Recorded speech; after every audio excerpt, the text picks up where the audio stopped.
Magandang araw sa lahat!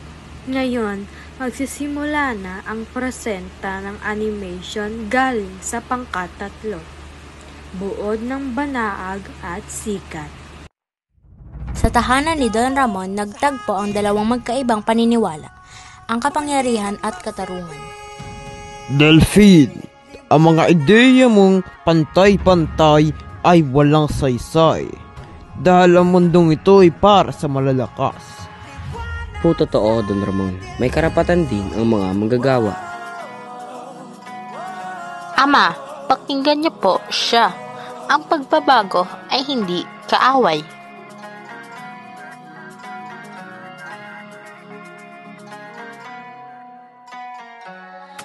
Turing ang iyong sariling tagahawi ng ulap sa kalangitang kulimlim. Kampanang yayanig sa bawat nilalang, magigising ang lupang kulang sa dilig. Ikaw ang magsasabing hindi tayo pwedeng manahimik, Delphine. Kailangan natin kumilos.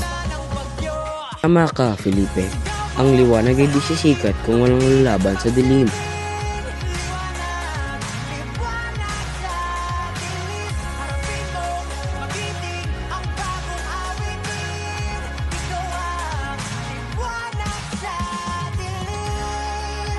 Tay, mag-overtime ka pa rin ngayong gabi.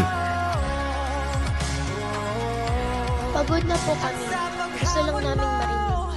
sa agos ng ating kasaysayan. Simula ngayon, hindi na tayo tatahimik. Magkakaisa tayo bilang manggagawa. Katarungan! Pantay na karapatan!